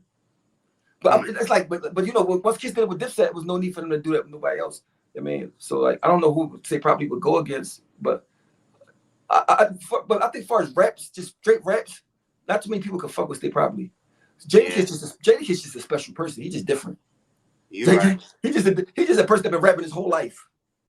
Never fell off, never stopped. Never, he like a fabulous type of rapper. He don't never quit, never just every year he's gonna come out every year. No matter if he's 60, he's gonna always come out same flow, killing it every time. I mean, so it's hard to go against that. He got remember he was coming through 94, 95, 96, 97, 98, 99, 2000, 2001. I mean, every year. So when people go to jail or fall off for a year, he's consistently on every year. I mean, so like, I don't disagree with you when you say that state property has something to put up against anybody. yeah. You caught hell for saying that y'all would win against a Wu-Tang. Let me tell you why. This is the thing people gotta remember. Music is suggestive. Like a lot of people don't listen the way Wu Tang rap. A lot of people where I'm from don't like that kind of rap. Where I'm from, either. Continue. So like, I understand Wu Tang is a bigger rap group than us. Wu Tang is a rap group that's worldwide, China, movies. But far as just the lyrical content, Raekwon, crazy. Method Man, crazy. There's no disrespect. I respect them guys, like to the point that's like what I would like. If they told me something, I would listen. Put it that way. I mean, I've been seeing them do their thing before we was doing, but the way they rap now is no, it's not wouldn't be able to go against us. Like Method Man and Raekwon, a couple of them could rap, but seven of us that rap the way we rap, it wouldn't be fit. It would be different. I mean, they got a different style. They're more like an underground New York type of style, like you know, I mean, like the Genius, and you know, like that won't fly against us. I don't think. I mean, but at the same time, it's gonna be people that's Wu Tang fans to death. That were like, nigga, we don't care. I hate when people think I'm trying to be disrespectful because it's not. I mean, I got a song with Raekwon. Actually, me Raekwon, I think Joe Budden's on it or something like. I mean, but I look up to them guys. But I'm just talking about first the way rap. Like even I say Future. Future can't rap, right? But people would like probably like Future over us because that's the new style. That's what's out. That's what's out. I mean, so like, but see, I'm a realist. Future cannot rap at all. I mean, talking about at all. But he got a vibe. He got that vibe though. He got that vibe. He's like, oh, I can vibe to this. You know what I mean? You said the same thing about a G unit. But G only correct. Like your Lloyd Banks, correct. Lloyd 50 Cent can rap when he wants to. That many men song he got one of my top 10 Like songs ever. when does a rapper actually touch the mic and want to rap or not want to rap? But these days now, really rapping is not out. Like it's like you can rap, but like only a few guys really rap now. I mean, like, but I think it's coming back. It's coming back though. I think. I mean, it was a time in the '90s where people wasn't rapping too though. That's people forget. Like, but Daz, Daz Effects. I remember they say bumps, stickity bumps. They wasn't saying nothing. Fush niggas wasn't saying nothing. But it sound dope. But it sound dope. You know what I mean? Shout But like, out to Vex and Foosh niggas, both lightweight friends of the rap no, scene. Listen, what I'm saying they wasn't saying, but it sound dope. But if you look at it, if you listen to the lyrical content, mind you, I know the songs by heart, every word, because I was just banging it. Like, I mean, straight out the sewer and all, straight out, I mean, but if you listen to it now, like, well, they wasn't saying, it's like the same thing that's going on now. They're not really saying that, but it sound dope. It's a vibe. Mm-hmm. So there's raps, some raps that's lyrical, then there's raps that's vibes. You know, one thing that kind of might have affected them. Petey once said that Rockefeller crippled y'all. No, Do you still agree with that? You don't I, agree with that? I think for me, Rockefeller saved my life. Anything, Oh, anything okay, that come for after that don't you. even matter because without that, I don't think I would be alive. Hmm. So like anything, any industry type stuff don't even matter. I probably would be dead without that. You know what I'm saying? So like, it's a win-win for me. Through Rockefeller, you went at a lot of people over your career, and you've spoken about lightweight, regretting dissing Nas. Is Yeah, there because anyone because else because, that you didn't because go with? it's like it's not even that I regret it. It's like Jay-Z asked me to diss Nas, right? I don't know Nas at all. I never really listened to his music or nothing. Because when Nas came out, I was in jail as juvenile policeman. That didn't have no TV, radio, nothing. It's called Vision Quest. So I didn't. When I got locked up, Onyx was out. When I get out, Biggie and Nas out. I'm like, who the fuck is Biggie and Nas? I didn't even know who they was, right? So I know I was a Nas fan. So when he asked to diss him, I'm like, okay, nigga, you the boss. I'm dissing him. But then I see you go back, double back, and become his friend, and don't make us cool with him and fix it out. Like that's some type of show you kind of person he is. Like I mean, that's just I think it's cool. Just nutty shit. Like it's like a thing that you don't got no type of street thoughts or perspective of how shit supposed to go as men. And my young boys, I tell my young boys to do something to somebody, and I make it with the boy. I'm like, yo, my young boys, they did that on strip for me. Like, I mean, who knows? Nas might want to sign Freeway, might want to sign Sparks. Who knows? You cut a bridge off without fixing it for you. I mean, Right. so I like damn. I mean, because mind you, he was asking us to do it. Like it ain't like he asking y'all please this Nas. Yeah, I mean, like so, like I mean, that's what that was. Now he act like he don't. I mean, like he above everything now. Like, Well, I mean, it is what it is, and again, if things are supposed to happen, they're supposed to happen, and they will yeah, happen. for sure. But I'm just saying, as far as moving, when you see, this is the thing. I looked up to Bull like crazy. I would probably kill somebody for him. That's how much I looked up to him, right? But then you start getting older. You start looking up to somebody like, and then you see that they not what they portray themselves to be. Like, I don't look up to him. I'm duller than him. Yeah, you know what I'm saying. So like that was all that was. Like, I mean, so people like you always talk about him. You say you saved your life. This is the thing with me. If somebody saved your life and they say they molesting kids, are you supposed to be cool with that because they saved your life? You mean no? You're like no, you can't be doing that. I don't condone that. That's nut shit. You know? No. So like, you know, I mean that's but it's not no hateful thing. It's like I don't understand the stuff that you be doing, bro. Like so that's all that was. I mean I don't want nothing from you. I don't like I don't. I mean because at the same time he got a lot of good stuff that he do too. He make good business moves. He do make white America look at blacks a little different because the way he carry himself. You know what I mean? But I don't care about. I don't see my thing about me. I don't care how white America see me. I don't care about how nobody see me. Really, the only person really should care about how they see you is your kids or your wife if you got a wife. Well, this next question is about how the hip hop world sees you, and it stems from something you said. You said every rapper has a shelf life. Explain. What do you mean? I think you get to a point that where's the, but well, maybe some rappers don't. But if say you 70, you can't. But maybe I don't know. Maybe if you fly enough or slick enough, maybe. But usually people get tired of you. So only a few people that can stay on forever. Only a few, like maybe five, maybe. You know what I'm saying? It's the time that it's like you're too old to be even one in the rap on the stage. You probably always write it, but like performing it, I just think it's the time you get like you just tired of that whole scene. But like I don't go to nightclubs none of that unless I got like some type of performance, something like I mean, 'cause I don't like I've been in them so much. I don't like the atmosphere no more. I don't like being on stage no more. I don't like that. I don't like none of that stuff no more. You know what I mean? It's like you grow tired of you've been doing something your whole life. You're like, I'm tired. I'm tired. I want to paint. You know what I mean? So like, Yeah, I mean, that's why I ask you because I disagree with that premise. I'm a contemporary hip hop dude. Like literally, like what is the shelf life of one LL Cool J? none. You know why? He looks still look young. Exactly. That's what I mean. Let me ask you a question though. How many people still look young at his age? Exactly. This is what I mean. Like He's special. He's let's play special. that game. Come on, like So what is Freeway shelf life? But see, the way hip hop is now, we're still considered like we're not all the way old yet. We getting old, but we still got a little bit of time left. I mean, but you still have people that's your age that want to hear the stuff that you did back in the day. It's like the Temptations. There's people that's gonna go to a Temptation show from back in the day that remember that music when it was out. You know what I mean? So like, I mean, for far as doing new stuff and all that, I think it's a good time where though. So what is Jay-Z's shelf life? Jay-Z don't age. What is Black Thought's shelf life? None. You know, but you name it special people. But what is Jadakiss's shelf life? What is Conway the Machine's shelf life? Listen. You know all the people you name, right? The funny part about everybody you name, they don't age. like far as even their looks don't even like Jay-Z still don't even have a mustache, right? Jadakiss don't have a mustache, right?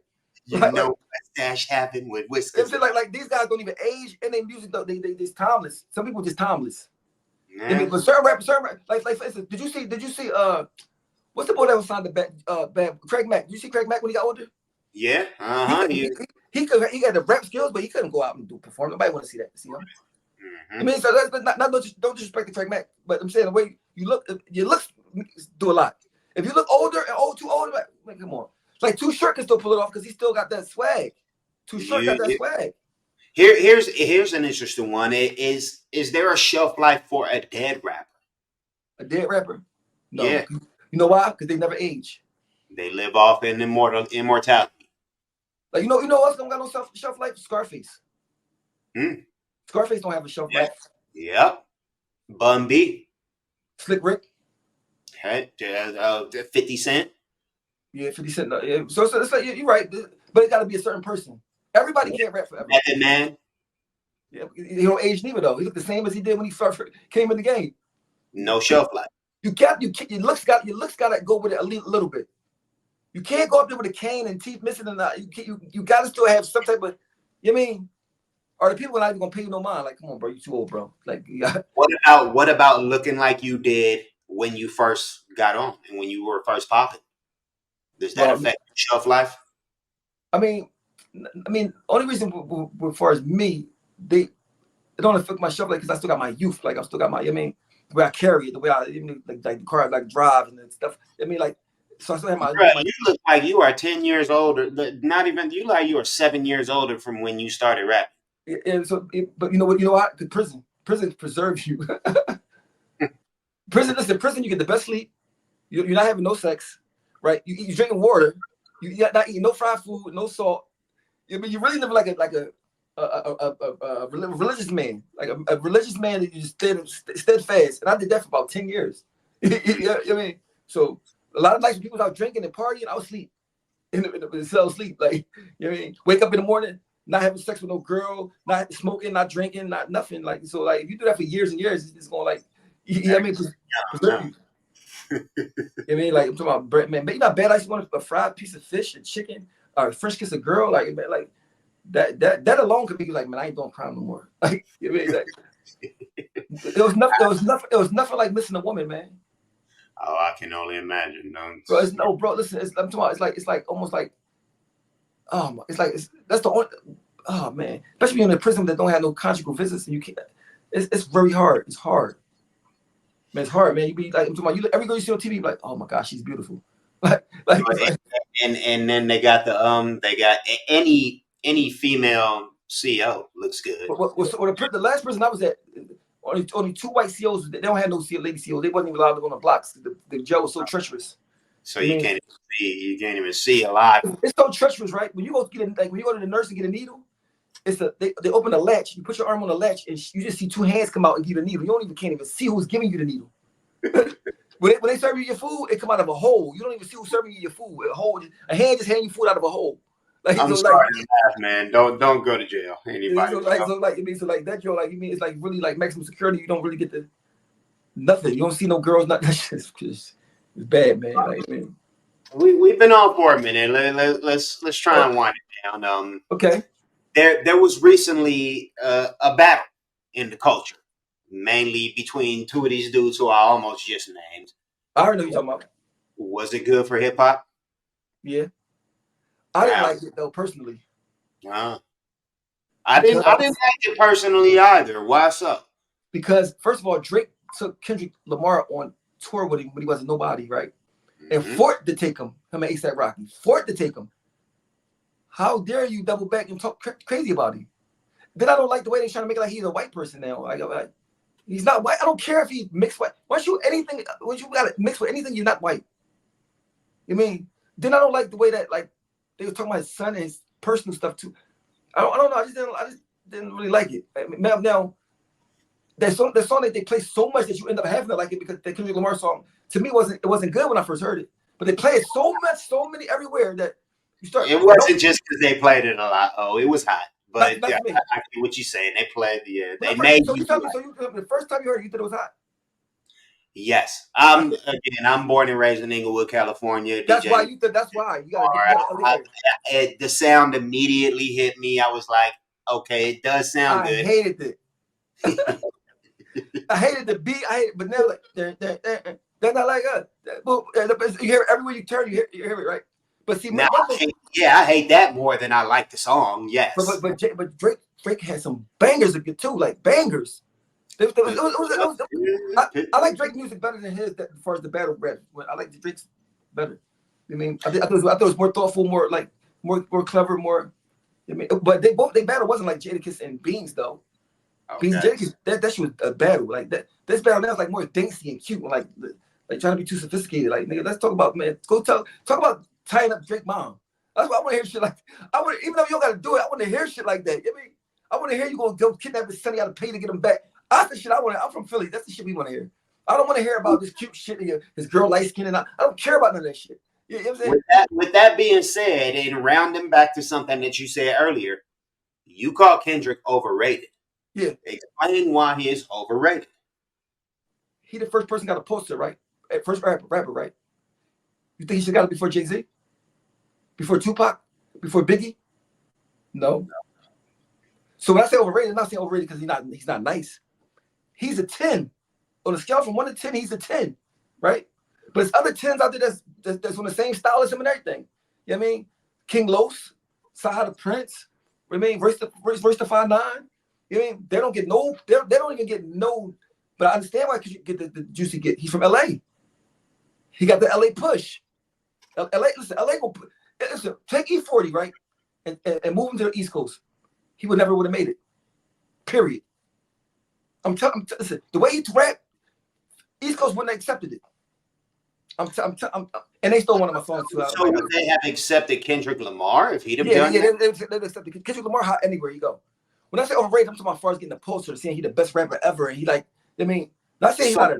Doesn't that say more about he's kind of rated where he should be rated and not overrated if he can go anywhere and be? He never should be the first person to get the poster. Period. I mean that alone lets you know why I'm saying it. Like you don't get much as I don't like over Jay-Z and Biggie and Tupac and those guys, Jadakiss, they've been doing it since you was in the elementary school. No, like no matter what, everybody should agree that Jay-Z should have got it before him. Mm-hmm. I mean, just playing devil's advocate. Has Jay-Z ever written anything in your eyes which would deserve like anything close to a Pulitzer Prize? Yo, all Kendrick Lamar to me is a souped up Big Pun. Big Pun is the same as Kendrick Lamar to me. Kendrick Lamar is a souped up Big Pun. Yeah, Big Pun is nice. Oh, don't get me wrong. So when I say souped up Big Pun, you gotta understand what I'm saying. Now I'm saying that's like saying a souped up Lamborghini. So like don't think I'm saying like I'm saying it's like a souped up Lamborghini. So I mean they might think I'm saying no, Big Pun is a 10. But a lot of times Kendrick Lamar say stuff that's like you like, what are you talking about, bro? I mean that's just like what it is. Like, what are you talking about, bro? I don't You know, to that point, I don't think I've ever heard Big Pun say anything and wonder what he's talking about. Honestly. I mean, sometimes Big Pun breaks something down real fast. All right, but you might have to listen to it a couple times. I get that, but see, people think I'm saying Kendrick Lamar not good. No, Kendrick Lamar is. Let me say when I first heard Kendrick Lamar, he was on game. The game had a video. He was rapping. Then at the end of the video, a guy come out of nowhere and just starts spitting. I'm like, who the fuck is that? But I thought he was like too sophisticated for people to get. I mean, because most rappers like that, they don't really get. I mean, people don't really pay him no mind because they too conscious, right? Yeah. But I like me personally. I mean, so when I say only reason I'm talking about overrated when they start saying he's the best ever, he's a GOAT, he's got the I'm like, bro, he's not the best rapper ever. Not even in the probably top 10 to me. But you gotta remember, music go by like where you from, like where you from, how old you are, how many the people you've heard that make like for instance, Coogee Rap. A person that's young 20 not gonna know Coogee Rap. Coogee Rap is one of the best rappers ever to me. Mm-hmm. I mean, in '88 when I was 10 years old, he was already spitting this shit. So like Kendrick Lamar level shit in '88. G-Rap's in my top 5. I know exactly what you're saying. Kendrick would be in my top 10. Rakim and Kendrick Lamar to me is the same. But why Rakim ain't got? You know what I'm saying? So that's Rakim overrated. I'm saying like he got. Lamar are the same. What did he get picked to become the like? I mean, these guys didn't. That's what I'm saying. It ain't like I'm saying he's corny. I'm just saying what these guys right here been doing the same thing for years before he even ever picked up a pen. You know what I mean? So that, when I say overrated, it's almost like saying, okay, why Harriet Tubman didn't get a peaceful trophy, and this vice president lady did. And she been doing saving black people since the fucking 18. You know, doing way more shit. So you would say, well, this lady's overrated because this other person that got overlooked. I mean, that's shots. Oh, you are taking mad shots. But no, but understand what I'm saying. So you don't think Rakim, mind you, Rakim came out when I was a little boy. I'm 46, and his lyrics and his raps was on a level as Kendrick Lamar shit is now. They never get old. It will never get old. That's what I'm saying. But he never got nothing. He probably never even got an award. Like, period. You know what I'm saying? He just dropped today. Didn't he just drop the new album today on your birthday? Rock yeah. But I'm saying, but all the years he been out since the 80s, he never got like nobody never said he was the best rap. I mean, some people like to say the rap the best, but like to get a poster, I think you should have went to somebody that put that work in, or that time in, that work in. KRS One. You know what I mean? Like, but these guys dropping knowledge. Like, that's another guy with no shelf life. I know exactly what you're saying. So when I say that, a young person heard me say this about Kendrick Lamar. They young, they don't know many rappers as I do. They wasn't around here when all these hot niggas that was out when I was a kid. Big Daddy Kane, shit like, I mean, so like, I don't care if they don't understand it because they're like, oh, Kendrick Lamar, he's the best of you because that's you start listening to rap when Kendrick Lamar comes out. You don't know Big Pun. You don't know Rakim. You don't know Coogee Rap. I mean, you don't know. And you know that is a big thing about Kendrick Lamar. Like his fan base, like his core fan base, they've grown with him. He's not a young artist like we still look at him. You know, he's been in it for a minute and he's evolved a shitload like through that time. So in his fan base, they're not the same, and they're growing, and they're kind of like transitioning into how we're feeling about this. They act like I said he was trash, or like no. I'm just saying that the honors that he got, I think they gave him to him too soon. And, I mean, it wasn't deserved yet. Well, I mean, it's many shots. You taking shots. Let me switch gears. Just I don't think that's a shot. You know what? Let me tell you why it's not a shot. Because I gave you the reason why I feel like that. See, when somebody take a shot, they just doing it because out of hate and madness, right? I've been a rap fan since I was a kid, right? Listening to Special Ed, to what's the boy Chubb Rock, like listen, I know all the rappers. I mean, from back in the day. These kids don't know these rappers. They never heard them. If you let a kid hear Coogee rap right now, they're like, damn, why don't I talk about him? Damn, what the fuck? Imagine you, the song's not even getting dated. And they old as shit. They from them like 30-something years old, right? Yeah. Coogee rap Nas Fast Life song. Living the fast life. How you get it before Nas? I don't even like Nas, but Nas deserved it before you, right? So do you think Nas deserved the poster before Kendrick Lamar, or no? Yeah, I'm gonna give it to Nas. Yeah. Nas came out in '94. It's 2024. Kendrick Lamar probably was 3 or 2 years old. So he been doing it at a high level all these years, and somebody just come up and just get it before him. To me, that's the part I'm just saying overrated. Not saying like he don't deserve it, but saying not yet. There's people that I think deserve it before him. So like, mind you, I like Kendrick Lamar. I think he's smart. I think he's perfect. He don't have no flaws in his raps. None of that. I mean, maybe I don't understand some of the stuff because he's from LA and they slang different and they talk about it a little bit different. But I know he's a beast. There's no doubt. But before it's all said and done, it's going to be probably a time that he do deserve everything he's getting now. I think they just gave it to him a little too early. Yeah. Okay. Well said. And I wasn't disagreeing with anything that you were saying. We just need a little clarification. Like, because I want people the only person who thinks he's overrated. Trust and believe that. But you know what? I like what you come over with Kendrick Lamar. I like Nipsey Hussle. You know why? Because I like his stuff. When you talk about it, relate to more what I like. So like that's why I said music's subjective. Like if you're a person that's not in the streets, you might like somebody that's talking about some different things. But if you're from the streets, you want to hear the shit that you see and know about. Right. And Nipsey do it for me. Nipsey should do it for me. Like, I mean, I'm like, oh, this the guy from LA right here. You know what I mean?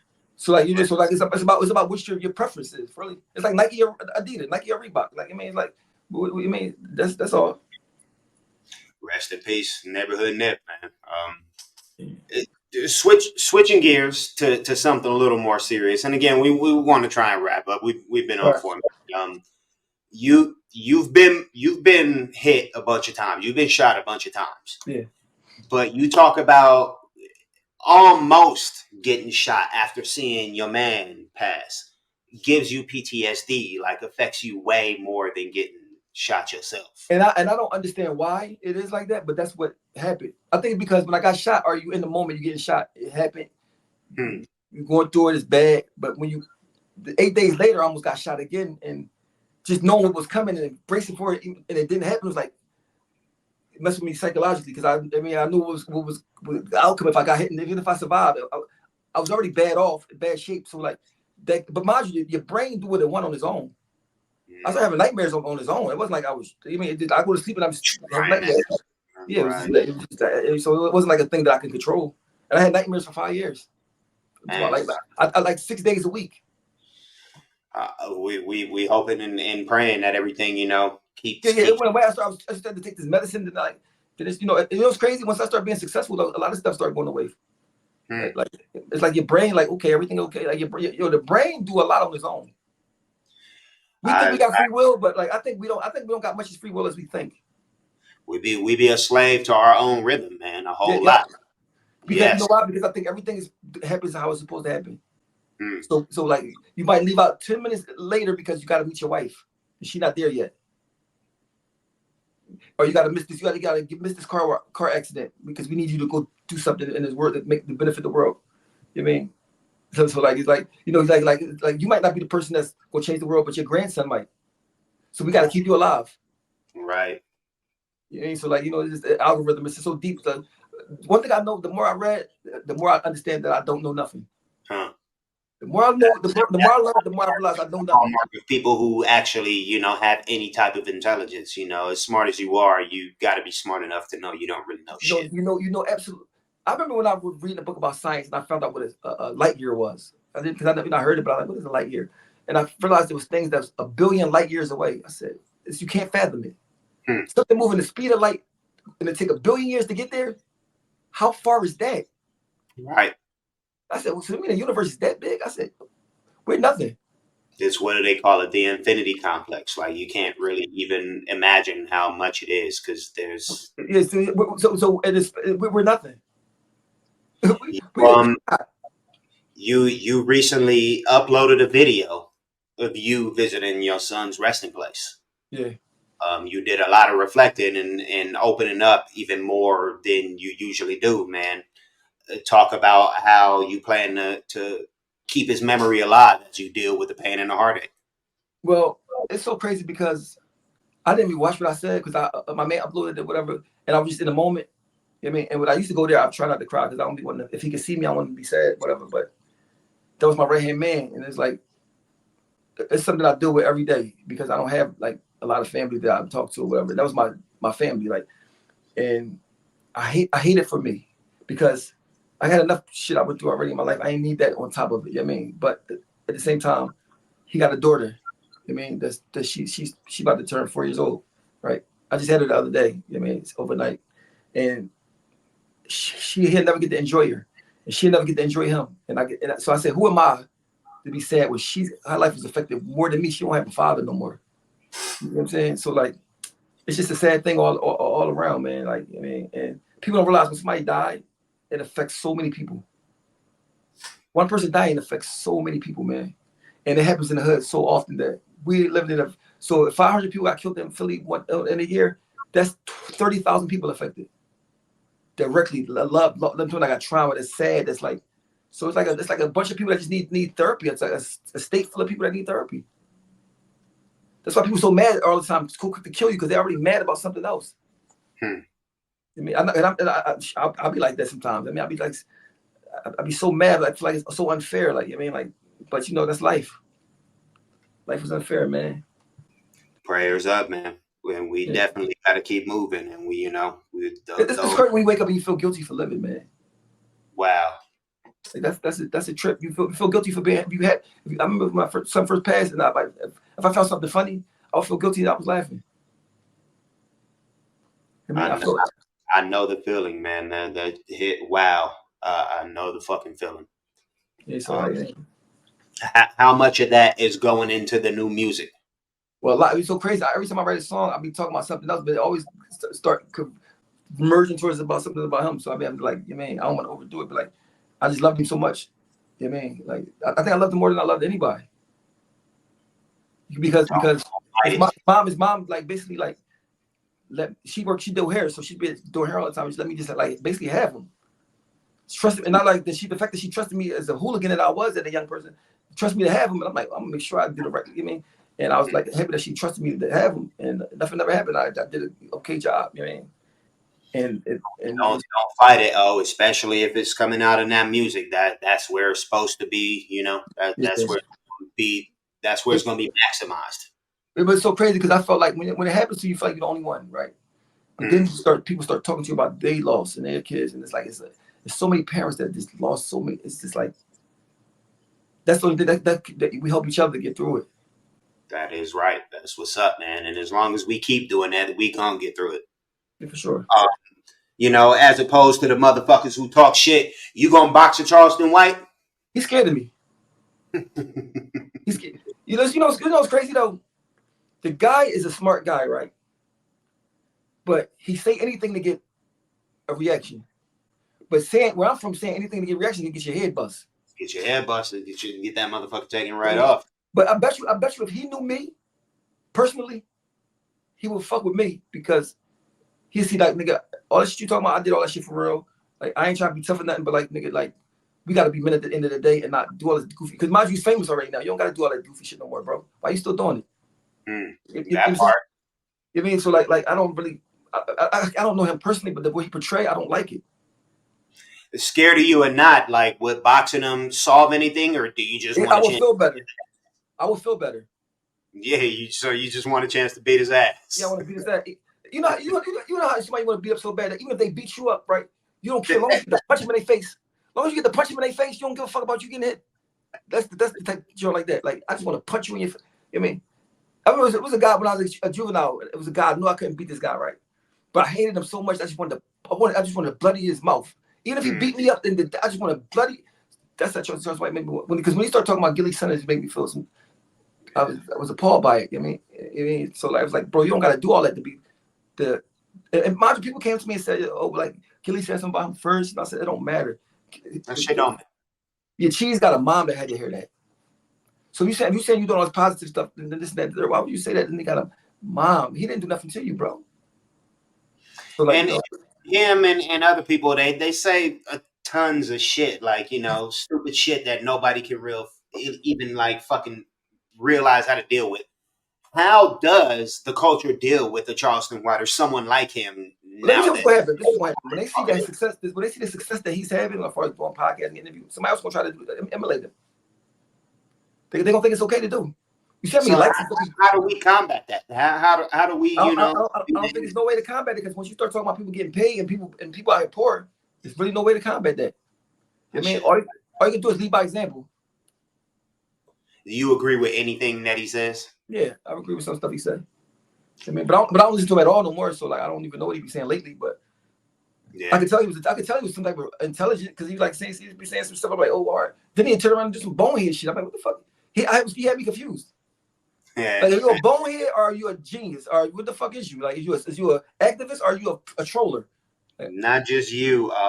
Ignorance confounds a lot of intelligence. We try and deal with it the best way we can, and we try and wrap our brains around it. But most of the time, it just befuddles us, to no end. Bro, if you had a child that died, right? There's nothing that you could do to me to make me talk about your child that died. I mean, absolutely nothing you can do to me to make me talk about your child that died. Nothing, because that's off limits. Yeah. And plus, that'll be my karma that maybe my son, if something happened to Mikey, he got a son. Why would you want to put that in the universe? You feel me? So I don't know, man. Like, no matter what and he talks that shit about how black fathers need to be there and all this and the destruction of the black community, and then he wants to kick that type of. Man, when he said he raped ladies, that right there to me was like.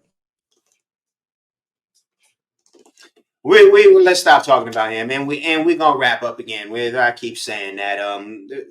What's coming up next? Well, I'm about to drop a CD. I mean, I think it's gonna be called State Property 3, and I'm about to State start. Property I'm 3. about to take some painting classes so I can just get better with my painting, right? And just try to become a better person. That's what's up. State Property 3 sounds stupid interesting. Being a better person is always dope. Because you gotta understand, I know I'm not perfect, so I talk shit about people, other people, but I know shit, I'm not perfect either. Like, so like, so like, it ain't like I'm leaving myself out of it. I'm in it too. Yeah, You know what I'm saying? So like, I'm working on myself. Trying to work on myself. So like, it ain't like I'm just saying, pointing the finger like I'm somebody. I'm in it too. We always raised wrong. that's the best way to enlightenment and getting better is realizing that we need work ourselves. Are you working on the book yet? I know you've been hearing that. What's up with this book? Well, I'm about shooting a documentary right now. I'm about to start shooting it next Sunday. Work. Then the book gonna come after that. You know what I mean? So like, I'm just trying. I'm always find something to do. Right. Yeah. You know what I mean? Get to the money and be able to work what you doing. For sure, man. Y'all gotta bring me back on here again too, man. Like whenever topics come on, I'll be get them random numbers up for y'all. You know what I mean? That's what it is, man. You've always been one to shout out your fans and speak and show appreciation for them. Is there anything you want to tell them as we leave? I just want to tell everybody out there, man. Like a lot of people want to portray on the internet like everything's perfect, right? It's okay to put on there that everything's not perfect. It's okay to because somebody told me a long time ago, if you don't tell people you need help, nobody will help you. If you front like everything's okay, people gonna think everything's okay. I mean, so like you could be yourself. People just be. It's so hard to be yourself when you're young and black because as a man, because you always think about how people gonna see you. But when you start realizing that if you're sturdy and you got integrity and all that, don't worry about how people see you. As long as you know yourself. You mean so once you start being yourself, because if people like you for the fake you, they don't like you. You mean so that's what I'm talking to the young guys right now. Like, be yourself, man. Don't try to follow your friends and do this, man. Be yourself, man. You mean, and please leave them guns alone because prison is not where you want to be. You mean, so that's basically what I want to say to the young people. If somebody young might watch this, you might be thinking right now, I'm gonna go kill this boy. I'm mad. Whatever happened, trust me, it's not worth you taking the risk of never being with a lady again. I'm just telling you, man. You know what I mean?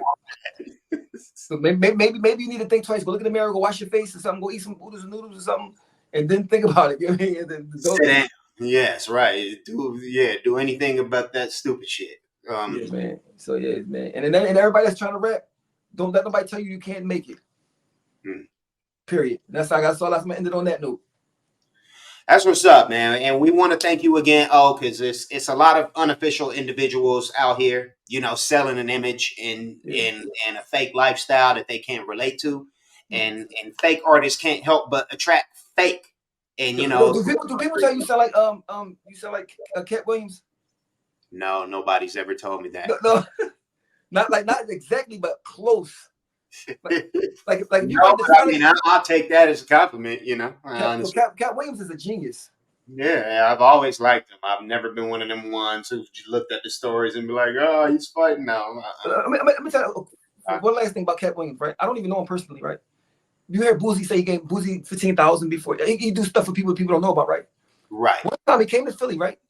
This was about 2015. He gave Beans a Lamborghini. Oh shit. A black one. He had it for like days and days. I'm like, what the fuck, Cat Williams gave him? People don't, and I've seen this with my own eyes. He came had a show in Philly and left his Lamborghini with Beans. Wow. That's how real Cat Williams is. I mean that's what we need again, because the more the fake shit is purported, then the real shit gets diluted and watered down. He left a black new Lamborghini in Beans' hands to drive her like I mean like that. The ball is official, man. It feels like just the other day when I bought that Lambo for Cat so he could give to Beans. Nah, right. No. Thank you again. We gonna keep rocking for what you number, man. Hit me up. That we should be. Peace out, man. I love you, funny followers. I love y'all, man. I love everybody, man. If you don't love me back, I still love you. Positive energy activates constant elevation. Peace.